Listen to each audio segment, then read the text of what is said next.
not done a chat while I'm in the car with you in a little bit, but I'm on my way to Menards right now. So I've checked both Menards and Lowe's, and they both are having some really good Black Friday deals on their appliances. I didn't really want to buy appliances until my house was done. But because of the fact that they have really great prices on them right now, it's kind of silly not to go ahead and buy them. And I talked to the people just to kind of make sure, you know, as far as my kitchen was not really damaged, right? So I can have the appliances brought in, delivered, and just leave them sit.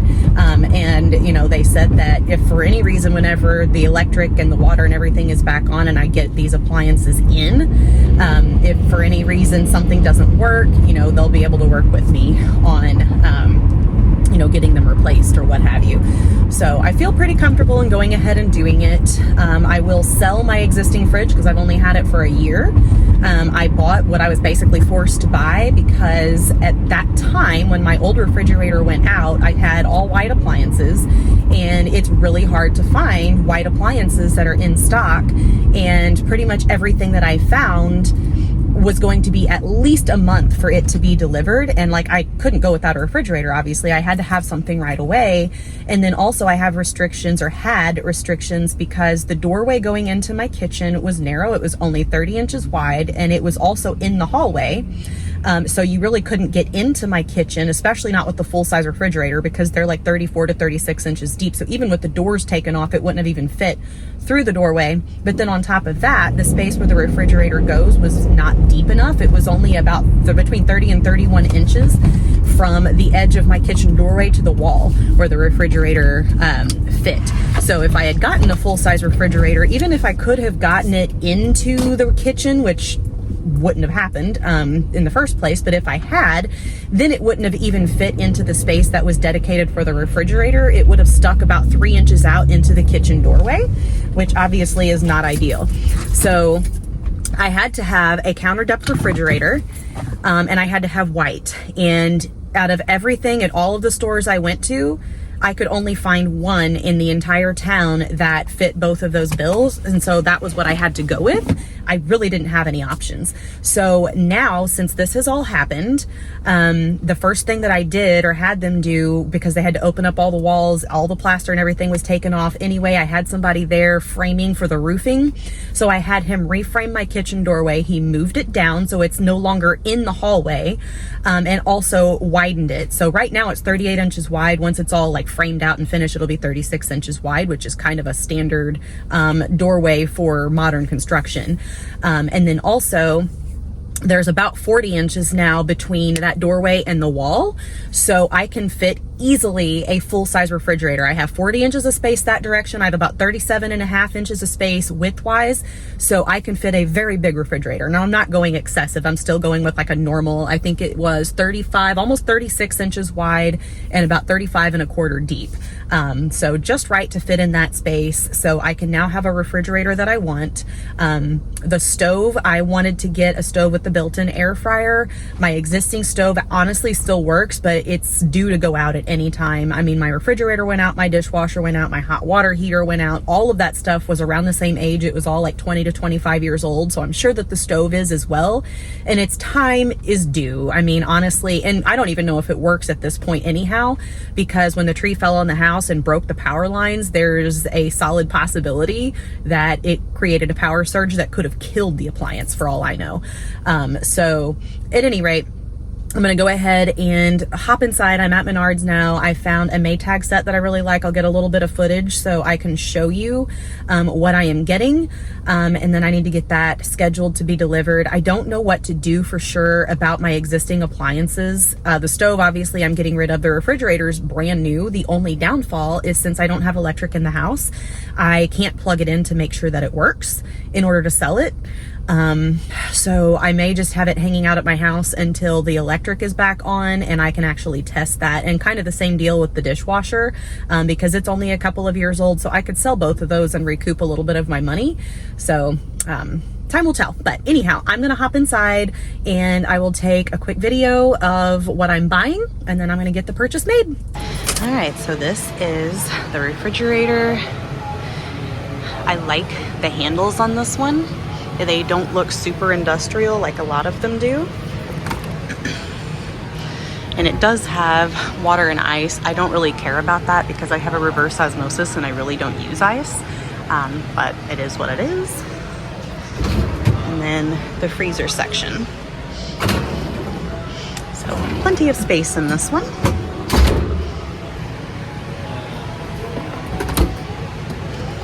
And I don't really care about the French doors. I honestly prefer like what I have now, which is like the full door on top and then the pull-out freezer. But those are really difficult to find. This is the matching dishwasher. The only thing that I don't like is that I like the little, here, let me find one so I can show you what I'm talking about. A lot of them have this top tray now, and it doesn't have that. And so I thought about maybe getting a different one, but I really like that all of these have matching handles. So I want to get the same set. And then this is the stove. I have a hard time with stoves because they all look very like industrial, and they all have a solid black top, which I don't like because it shows every little tiny spot. But I mean, they literally all have it. I've only found one that didn't, and it did not have an air fryer in it. And I want one with a built-in air fryer. And then of course matching handle. So that's the set that I'm getting. Quick shot of the original prices so you can see why I'm doing this now instead of waiting till the house is done.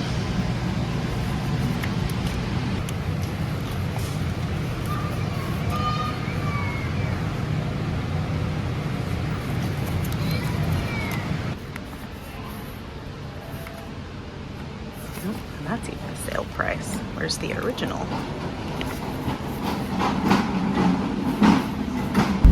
All right, I am all done. I spent $3,500 and got an entire kitchen's worth of appliances with a 3-year protection plan, including the tax. So definitely can't beat that. So I'm pretty satisfied with what I got. And everything, as you probably already saw, is Maytag. And you know, you can't really say a lot for appliances now compared to the way that they used to be, because they just deliberately design them now to where they don't last more than about 10 years. But there was a washer and dryer set that my grandparents had for like over 30 years in their basement, and they did have to have, I think, both the washer and the dryer repaired a time or two, but they were able to do that and it just kept on running forever. So definitely a testament to Maytag, and so I'm pretty confident with that brand. I don't think I would ever buy appliances that weren't like Maytag, Frigidaire, Hotpoint, General Electric.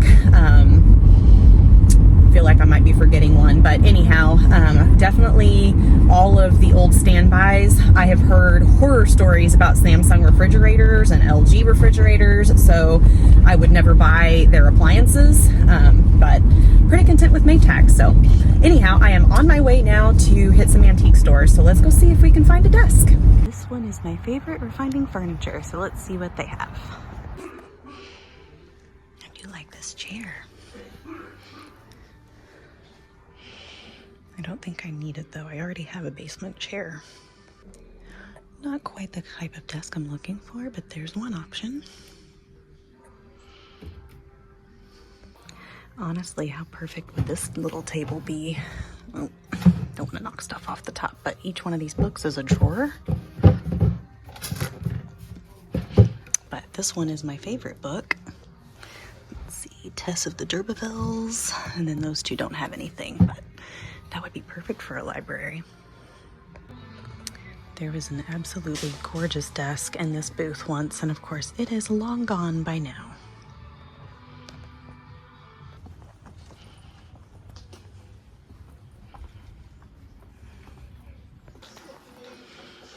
Also not the style I'm looking for, but it's a cutie. I would be tempted by these chairs if they didn't have the leopard print around them. That is definitely not me, but I like the rest of the fabric.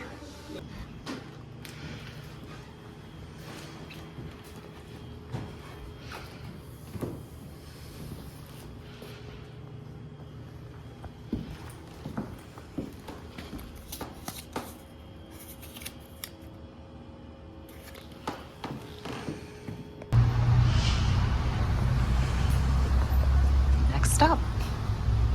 Whew, Ooh, I'll tell you what, one way that perimenopause has been a blessing is that my body temperature has warmed up quite a bit. And so it's only 44 degrees outside right now, and I am not freezing to death. I could go outside with just this over a sweater, and my hands are cold and my nose is cold, but everywhere else I'm comfortable. And prior to perimenopause, I would have been like violently shivering in these conditions. But anyway, I didn't expect to find much at that last store. They're not really known for furniture. I have one more store that I'm going to hit. And I don't expect to really find anything there either, because over the last couple of years, they've really shifted to where most of the stuff that they carry is like mid-century modern for the most part, and it's definitely not my style.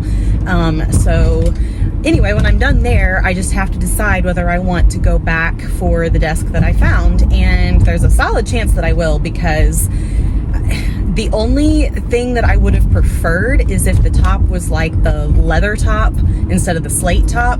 But honestly, I expected that desk to be a $300 desk, and it was $168. You can't really beat that price. So very good possibility that I will go back for it.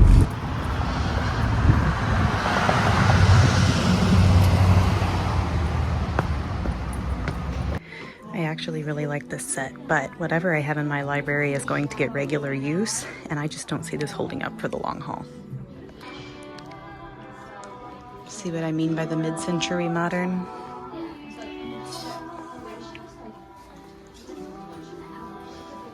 They have some neat stuff, it's just not my style. All right, I am back at the house. I thought I would just quickly update you. I drove down there to potentially pick up the other desk, and I pulled up the video that I took of it, and I looked at it, and even though it was nicely refurbished and the price on it was really good, it just isn't quite my style. It isn't quite what I was looking for. I honestly missed out on the perfect desk. It's been a year or two ago now. And at that time, I wasn't looking for a desk for my basement library because my son was still in my basement. And so I just didn't have a space that I could use. And it was too small for my office because they upgraded me to 3 monitors whenever I moved into loan compliance.